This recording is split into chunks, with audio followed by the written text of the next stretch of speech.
Hey friends, welcome back to another composer vlog. I'm home for a short while before I move into my new house for the next school year, and I'm going to show you what I'm trying to do to stay productive at home over the summer, which is surprisingly very hard. My fear was not getting any work done over the summer, so by the end of this video you'll see what I've learned about productivity, so here's what I've been up to for the last few days.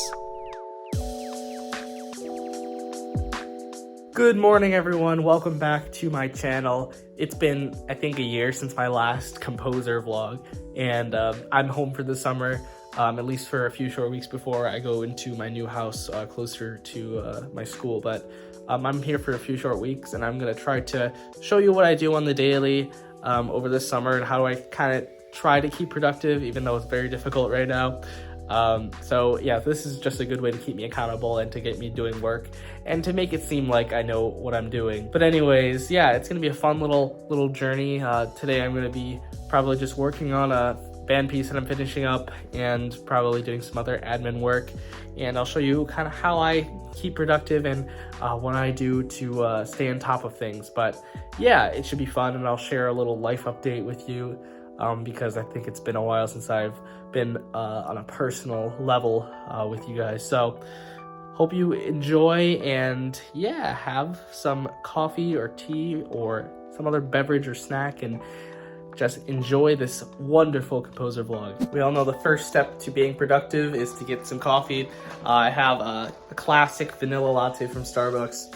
And normally I make my own coffee, or at least ideally, like I did last summer. But you know, being so close to Starbucks when you're at school, you kind of get addicted to it. Let's get some work done. I think I'm gonna start with some composing or either some practice on the piano, because believe it or not, I still play piano, and I need to get better, and I make sure I don't not do anything over the summer, because come the fall I need to be ready to go with my lessons and stuff. So yeah, I'm working on a Bach prelude and fugue, and it's going pretty well, so you can see me practice a little bit later. But yeah, I gotta figure out what I want to do. I should probably make a plan first. Let's do that. What's up guys? So I have my score right here. I think you can see it. This is Overture. I'm probably gonna change the name. I'm bad at names. It's for band, or I guess wind ensemble. Let's say concert band for now. Anyways, yeah, it's pretty much done. I've been working on it this last little chunk of the semester. Oof, that last page is just a little cramped. But yeah, it's pretty much done. It's in a rondo form, and I'll make a video all about music forms and things like that in the near future, because I think that's really helpful. I'm not really going to work on the notes or the piece itself, but there are just some small editing things that I need to make. I have them on the iPad here in Things 3. So there are some sections in the 7/8 where they're not divided consistently, so they're not beamed consistently, rather. So I want it to be, for the most part, I think I want it to be 3 plus 2 plus 2. And there's some places where they're not consistent, and it makes things confusing. And really, I feel like it's kind of hard to fix in Dorico. I knew how to do it in Sibelius very quickly, but if you guys know how to do beaming and stuff like very quickly, then it's something to improve my workflow. Just let me know, because I'm still trying to learn the ins and outs of this software, because I just switched over not too long ago. I'm just going to go through very meticulously and check all the mixed meter sections and all the 7/8 mainly. Beaming 7/8 in Dorico. Oh, 2 plus 2 plus 3. Okay, I think I got it. Divided by 8. Ladies and gentlemen, we figured it out. It only took a quick forum search. Thank you, Daniel Spreadberry, for your wisdom, but I will have to go through all the 7/8 and make sure that, these updated already, but stuff like this, okay, I'm gonna go through it. I'm not gonna let you sit through it. So that's the one thing I want to fix, is the beaming, and then the next thing is in the percussion section. I have, I believe, 1, 2, 4, 6 6 percussion plus timpani. And for this, I'm actually entering a competition for this. The deadline's in June. I need to reduce one part so that there's only 5 percussion plus timpani. Because I just didn't know I was going to use this for the contest. So, and normally I think 5 is a safe number for when you're writing percussion parts, at least for band. So yeah, I have to reduce. I think I'm going to take the triangle part and reduce it with the tambourine part, because I don't know, they're pretty similar. Or maybe the cymbal part can do some things as well, but yeah, I have to reduce that. Other than that, I think it's fine. And then maybe another day I'll have to go through and check the engraving and all the parts and all the fun little things like that, because that's just as important as to make sure that my engraving looks perfect. And then it should be good. And I have about almost exactly a month to get that all finished, so plenty of time. It still is a pretty lengthy piece, I think. Actually, no, I believe it's only exactly 5 minutes, because that's the deadline, or not the deadline, the requirements for the contest say like 5 minutes max, so it's exactly 5 minutes about, at least with the tempos that Dorico takes. So yeah, pretty good. So that's what I'm going to work on, those 2 things, and I'm going to feel very accomplished, because I've been holding this off for so long. And I probably shouldn't, because I don't know, I'm a lazy person. What can I say? Got my coffee, I got Dorico, and we're ready to work. And then once I get this done, I think I'm gonna probably film my next video, just because I'm on a roll right now, and it's only 9:30 in the morning. So much done, guys, so much done. I don't even know what I'm gonna do for the rest of the day. Probably sleep. So here we go. After finishing up the band piece, I decided to practice a Bach Prelude and Fugue from the Well-Tempered Clavier, Book 2. I hope to play this set next semester in my piano studio, so I'm trying to get it under my fingers now before I take this rep into my lessons. Here's a small clip of my progress so far.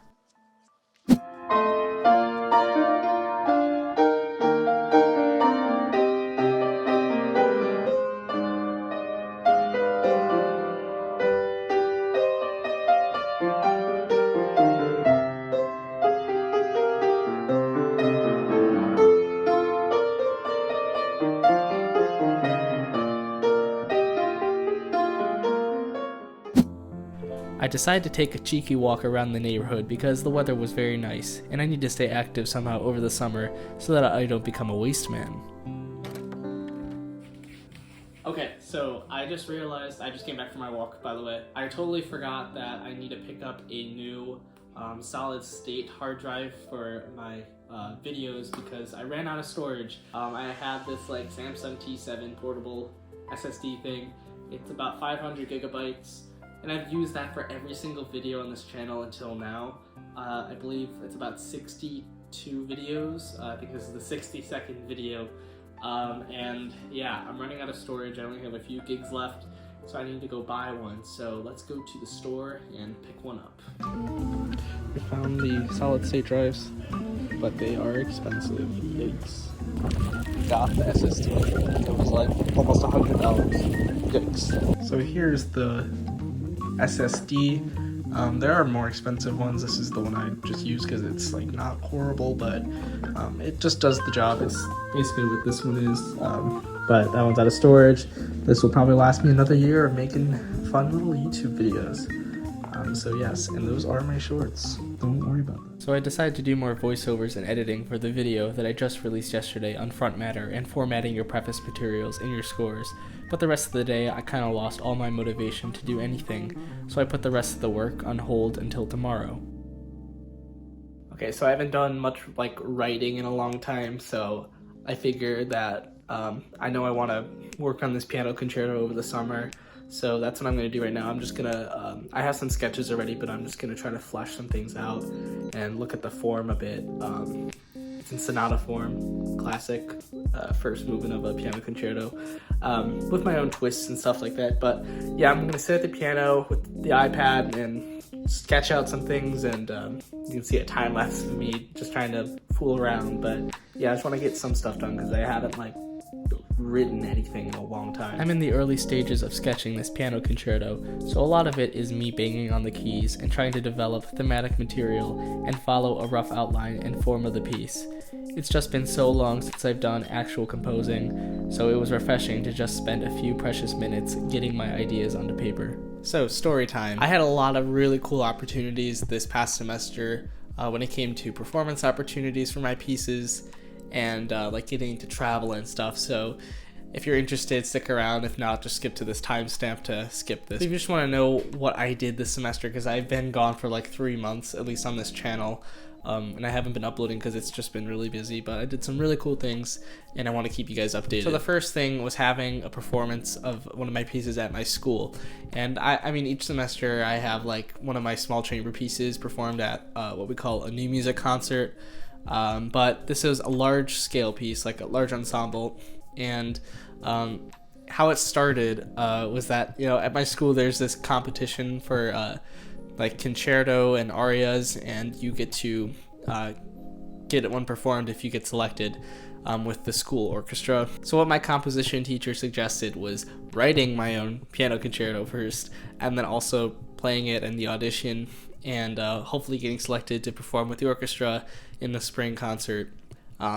So I spent, I think I started it last spring, so like more than a year ago, and I worked on it over the summer, and by the end of the summer and early fall, I worked on trying to practice, because it was like, for me it was fairly difficult, even though it's not like overly virtuosic, but there were some tricky spots. So over the fall semester, I worked with my piano teacher to like work on the technique and stuff, and I eventually went to the audition in November and found out that I did not win the contest, or whatever they call it, the competition. And I was kind of bummed out, but I performed like the piano reduction of it, because how it works in the audition is you have to play a piano reduction, because obviously they can't have the whole symphony orchestra like at the audition.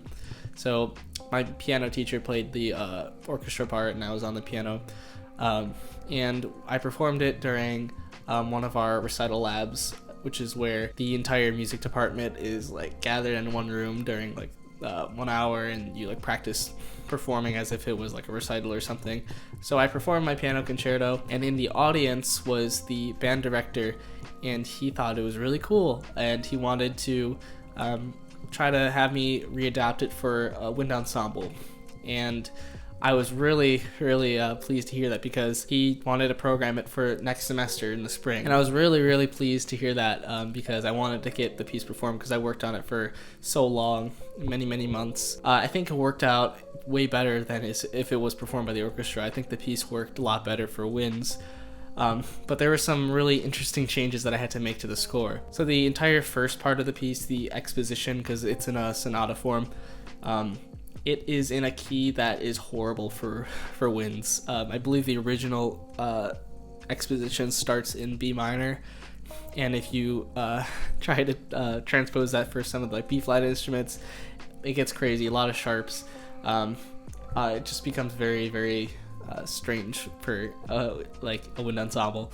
So what I had to do was I had to transpose the entirety of the first exposition, which is a good couple minutes, and I've had like the piano part memorized for a while, so I had to relearn that entire part down a half step to B flat minor, and that like relearning the piece just down a half step was like completely relearning it. It was so strange, and like the fingerings were different, and like the fast passages, it was an adventure. But eventually over winter break I relearned the first part, and the rest of the piece modulates to like a more friendly key, so I didn't have to change that at all, and that was already memorized. So I just had to learn the first part in a new key, and I had to reorchestrate the entirety of the piece for winds.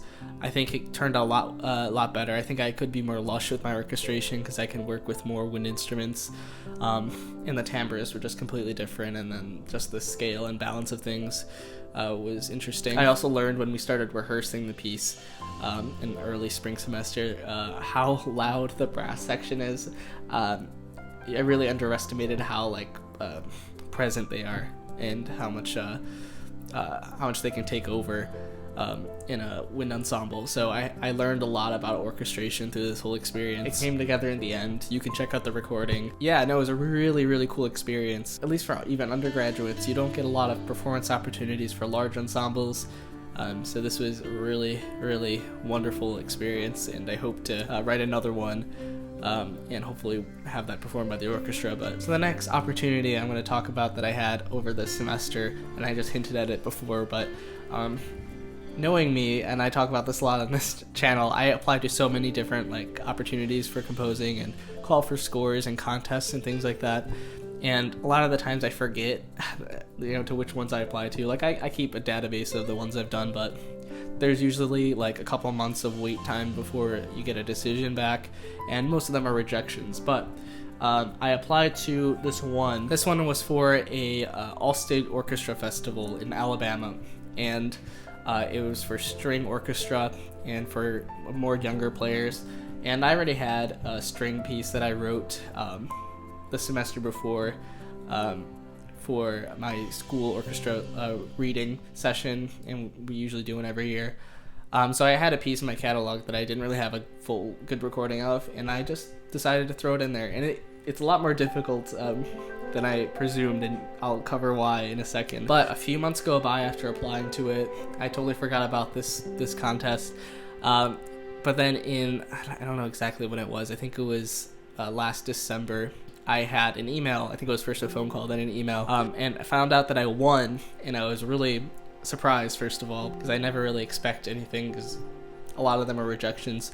But I won this contest, and that made me a composer in residence at the festival, which would be held next February. I was in the middle of school, still studying because my semester just started, and I got flown out to the festival in Alabama. So I'm based in Chicago, so I flew down there, and this was like in the middle of the week. I think I left on a Wednesday or something, and this means I missed a lot of school, and I had to remake a lot of tests, but it was a really cool experience. So I flew down, they flew me down, they paid for everything. It was so generous. I stayed at the University of Alabama in Tuscaloosa. That's where the festival was held, and I really just had the best time of my life. It was so like fascinating to travel on my own, because I've never done that before, and just trying to see what it feels like to be like a professional composer, and to go to these like performance opportunities and premieres and these networking opportunities. I met so many fascinating people that were my mentors, and I'm still in contact with today. And there are a few ensembles in this all-state orchestra festival. My piece was programmed for the youngest of the performers, and it's not all just high school students like where it is in Illinois.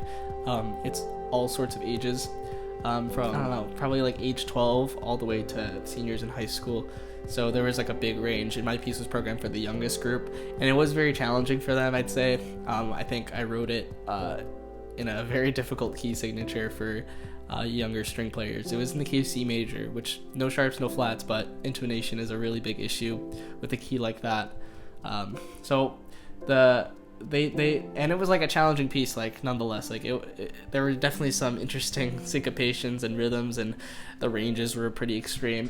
So they did a really good job for the age group that they were playing in. Like this, they played way above what they normally see, but I wasn't particularly pleased with the end product, just because I think it was too difficult for them. I'm my biggest critic, so hearing it performed and in a different way than I imagined bugs me a lot, and that's just the foibles of being a composer. But luckily, the director who conducted the piece, she also thought the same, and decided to have the piece performed a few months after at her own high school, because she teaches high school orchestra in St. Louis. So she got that piece programmed at her spring concert, and I finally got a decent recording of the piece, and you can check that out. Linked above here.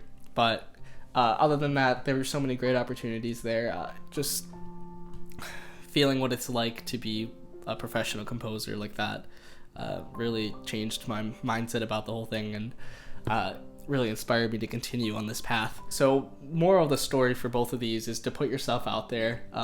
If I wasn't pushed by my composition teacher to do the piano concerto stuff, I probably wouldn't have done it. Who knows what would have happened if I didn't apply to this composing contest for the Alabama thing. Like, all these just little decisions that I make, just like putting myself out there a little bit, led to so many like amazing, like life-changing experiences. And that's what you should do as a growing composer, is to try to put yourself out there and to make big risks. And you never know, you might be surprised. So I certainly was. But yeah, just a little story time. I hope you found this kind of inspiring and kind of explain why I've been gone for 3 months on this channel. But yeah, so I hope you've enjoyed this little video. I know it's been quite a while since I've made one of these little composer vlogs.